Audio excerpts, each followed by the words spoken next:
Michael Moore, how did you meet Robert Kennedy?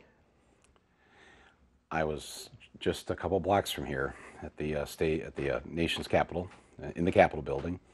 My mother had brought us down here on vacation. I was 11 years old. It was the summer after fifth grade, and my mother, she, other kids got to go up north to the lake, you know, to, do fun, go to scout camp, things like that.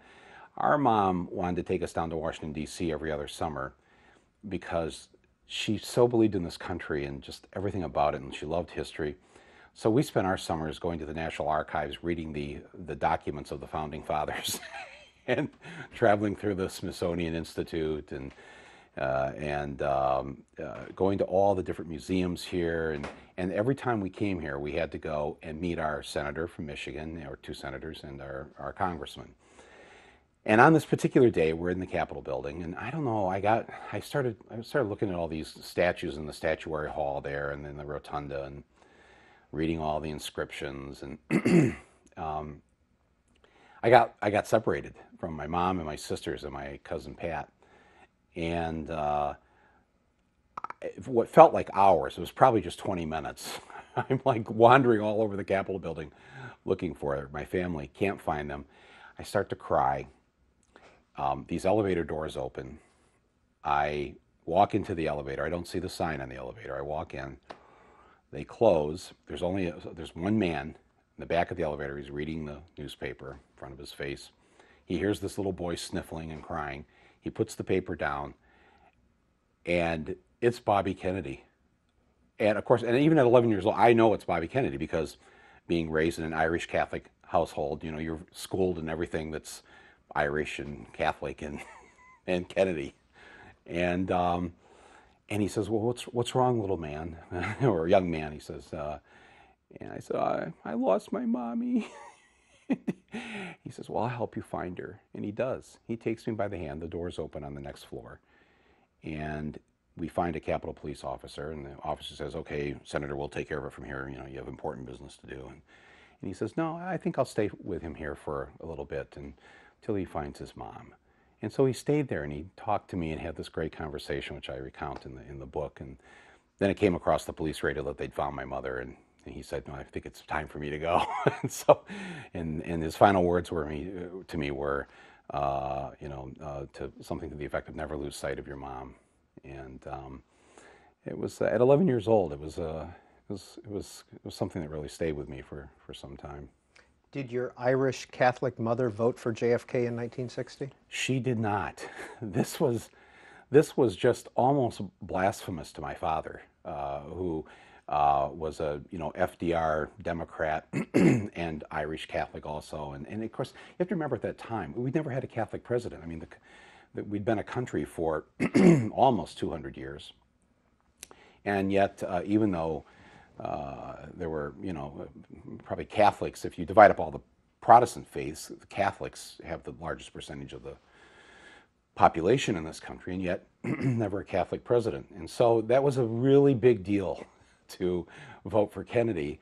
The nuns were for it, the priests were for it, everybody was for it. But my mom, whose father was one of the leaders of the Republican Party in our town, could not bring herself to vote for him because he was a Democrat, and she was a hardcore, old school Republican. The old style Republicans that believed in the sort of Abraham Lincoln, Teddy Roosevelt version of the Republican Party, where to be conservative meant that you conserved your money, you didn't spend money that you didn't have, or you conserved the environment. These are gifts from God, the planet Earth, things like that. So she did. My mom and I. It was actually the first argument I can remember my parents having. They didn't argue much, but I remember this because I was in first grade. It was just before the 1960 election, and they were out in the garage doing some cleaning or whatever, and they got into this big, my dad saying, "How can you not vote for Kennedy?" And she says, "Well, because he's a Democrat." And of course, us kids were all on my dad's side because it was the Catholic thing to do. Didn't you have a Nixon's the one sign on your door at one point, though? Well, yes, by the time I was 14 years old and a freshman in high school, I was very much against the war from the beginning, and when I say I was against the war, I mean I'm talking about, I mean the war started, Vietnam War for Americans started when I was in fifth grade. So, but I just, even as a kid, I just thought this was really a bad idea. And and so when Bobby Kennedy was running in 1968, and I was in eighth grade, it was, boy, it was really a really hopeful moment that this was going to turn around. Johnson had said that he wasn't going to run again. That was great news. Hubert Humphrey decided at the last minute to kind of get in to the race, and I'm thinking, oh no, you've supported this war. You're part of Johnson.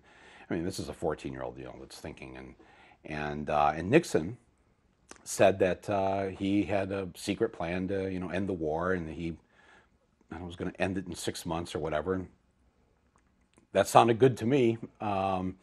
He was also for 18-year-olds having the right to vote. He wanted to start something called the Environmental Protection Agency. He believed that girls in school should have the same rights as boys, and so he was going to he did institute Title IX. This is what a Republican used to look like. I mean, and he's like the worst. So it kind of shows you how far we've come. But nonetheless, because he said he'd end the war, I decided to go and campaign for him. And as a freshman in high school, that's what I did. And please don't strike me. Well, we are telling stories from your most recent book, your 8th book, autobiographical book called Here Comes Trouble, just came out this year. And Mr. Moore, when's the first time you remember causing trouble? Wow, that I actually remember causing trouble. Wow. I think, honestly, I think the first trouble I got into was when I stole something from the Five and Dime. There used to be these stores, called the Five and Dimes, because lots of things just cost a nickel and a dime back then. And I think I'd stolen either a pack of gum or a Tootsie Roll or something from McIntyre's Five and Dime. It was on Main Street in Davidson, Michigan. And I don't know how my parents found out.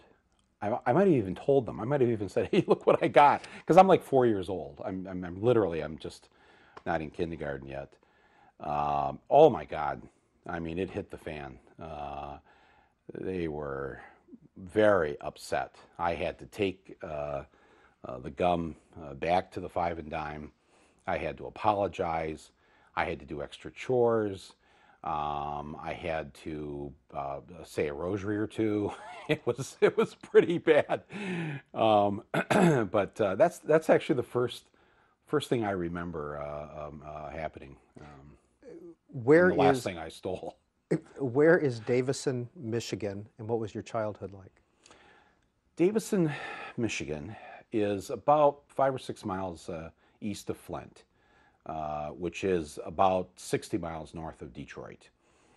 And Davidson was a village back in the old days, before it later became a sort of a suburb of Flint. But my mom's family, settled there back in the 1830s.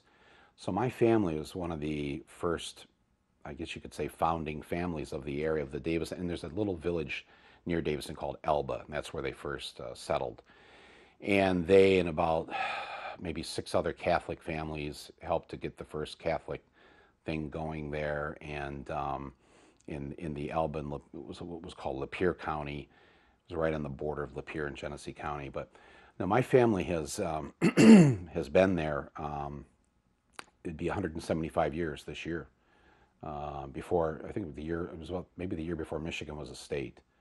So been there a very, very, very long time, and my mother was always very proud of the fact that her family helped to found the area. I should say, when I say found, I mean the Native Americans were there. They were the first white settlers, and actually I recount a story in the book where I talk about my great-great-grandfather who became friends with the Indians, much to the dismay of some of the other white settlers. Mm-hmm. What was your childhood like in the late 50s, early 60s? Oh, it was great. I mean, it was, it was great to grow up there.